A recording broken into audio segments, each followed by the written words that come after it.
ሉሊት ቤዛና ጽዮንን እንዴ ቆይ ግን እናንተ ለምንድን ነው እንደዚህ ፍጥጥ ብላችሁ የምታዩኝ? ትላለች። እናም እነሱም አንቺ ሴትዮ ለምንድን ነው ግን ዝም ብለሽ ቁጭ ማትይ ይሏታል። ገኒም እዚህ ጋር እንደምታዩት እስካሁን ድረስ አልተሻላትም። ሉሊት ደውላ በነገረቻት ቢኒያም ሞቷል ስላለቻት ብቻ በዛው እንደወደቀች ነበር የቀረች። እናም ጭንቅላቷ ላይ ደም ስለፈሰሰ አሁን ላይ ምንም ነገር አትናገርም። እናም ቢኒያም በህይወት እንዳለም ተነግሯታል። ነገር ግን ምንም አይነት መልስ የላትም። ዲያራ የወንድሟን በር ለመክፈት እያለች ያለ እናቷ ትመጣለች እና ምን እያረግሽ ነው ስትላትኝ የወንድሜን ክፍል እኮ ከፍቼ ላይ ነው ስላሳዘንሽኝ ለምንድን ነው ያለው ውስጥ ምን ሊሆን ይችላል ብዬ እሱን ላይ ነበረ ትላታለች። አይ እንደሱም አይሆንም ድንገት እኮ ውስጥ ካሜራ ሊኖር ይችላል ትላታለች። ካሜራ ባይኖር እንኳን እሱ የነካከውን እቃ ሊያውቀው ይችላል። ስለዚህ ነይ ልጄ ትላታለች። ግን ማም ቆይ ግን በጠዋት የት ሄደሽ እየተመለሽ ነው ትላታለች። አይ የሆነ አስቸኳይ ነገር ነበር እናም እዛ ቦታ ሄጄ ነበረ ትላታለች። ሰራተኞችን ስብሰባ ጠርቼ ነበር ለዛ ነው ትላታለች። ዲያራም እሺ በቃ ማም እረፍት አድርጊ እኔም እመጣለሁ ትላለች። እናቷ ምን አይነት ስራ እንደምትሰራ አታውቅም። ነገር ግን ወንዱ ልጇ ወይም ደግሞ ዳውድ ግን ሁሉን ነገር ያውቃል ማለት ነው። እንግዲህ ከእናቱ ጋር የማያስማማው ምክንያት የሚሰራው ስራ ነው። የዲያራ እናትም ስራዋ በጣም ከባድ ነው። እናም አንድ ሰው ጋር ትደውልና ዛሬ የተቀበልናቸውን ማስታወቂያ ሁሉንም ነገር ጨርሰናል ይሏታል። እናም በጣም ጥሩ አሁን የተቀበልከውን እቃ ቶሎ ቤት ላክልኝ ትላለች። ሌሎች ተቀናቃኞች ስለ ነገሩ እንደማቅ አያውቁም ትላለች። ይህ ማለት እንግዲህ ተቀናቃኞች ከያፌት ጋር የሚሰሩ ልክ እንደ ያፌት ነው የምሰራው ማለት ነው። ምክንያቱም ያፌት 500 ሚሊዮን ብር የከሰረበት ምክንያት ያው ተቀናቃኝ ስላለው ነው እና ስለዚህ ተቀናቃኝ ሌሎች ተቀናቃኝ ማለት ደግሞ የያፌት ተቀናቃኝ የዲያራ እናት ነች ማለት ነው። እናም አሁን ላይ ደግሞ በተለይ ቤዛና እንዲሁም ደግሞ ናታን ያሉበት ሁኔታ ትንሽ ከባድ ነው ማለት ነው። ምክንያቱም ናታን ከታወቀበት የሆነ ለማጥመር ነገር የገባ ነው የሚመስላቸው ማለት ነው። ግን ናታን ግን ምንም ነገር የሚያውቀው ነገር የለም። ናታን አሁን ላይ በጣም ችግር ውስጥ መግባቱ አይቀርም። ቤዛም እንደዛው ምክንያቱም ቤዛንም ምን አይነት ነው ልጄ ቆይ እንደዚህ ከሰው ጋር ይህን ያክል አመት እንዳይገናኝ አድርጌው ነበር እና ምን አይነት ሴት ብትሆን ነው ዛሬ እንደዚህ እንዴት ነው ሲስቅ ሳየ ነው እኮ እስከ ዛሬ እኮ ስቆ አይተነው አናቅም ነበረ ስትልም ነበር። ዳውድም ሲስቅ እህቱ በጣም ነበር የገረማት። እንዴ ማም ወንድሜ እኮ ሳቀ እያለችም ነበረ እና ስለዚህ ይህ ሁሉ ነገር ደግሞ ምንድን ነው? ምን አይነት ሴት ነች?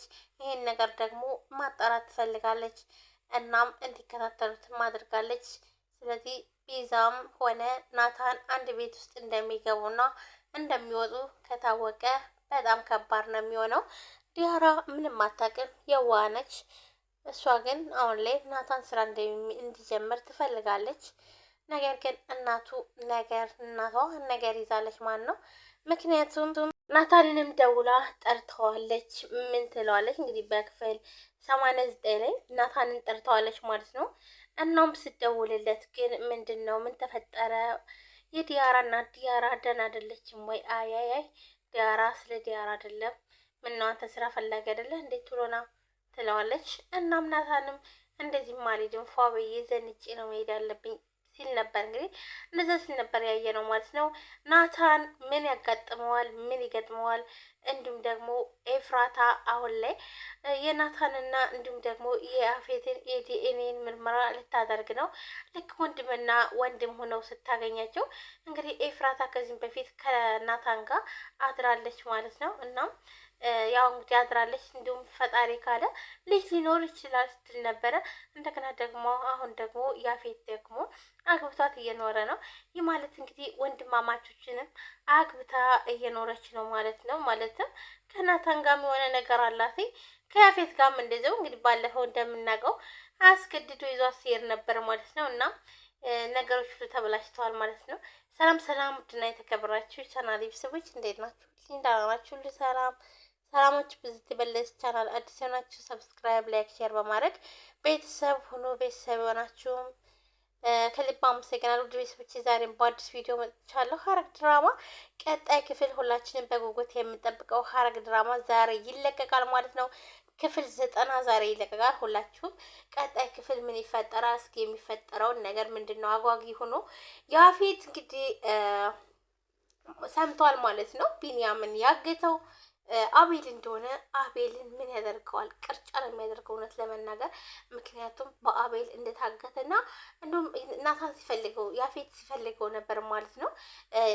ቢንያምን ሊይዘው ነበረ። እንዲሁም ደግሞ ያዙት፣ የት ሄደ፣ እንዴት ነው የአንድ ሙትቻ መያዝ ያቅታቸዋል ሲል ነበር። ምክንያቱም ፋይሉን ለማዘጋት ቢንያም የከፈተውን ፋይል ለማዘጋት ናታን ያፌትም ሰው ቀጥሮበት ነበር። ነገር ግን ቀድሞ ግን አቤል ነበር የያዘው።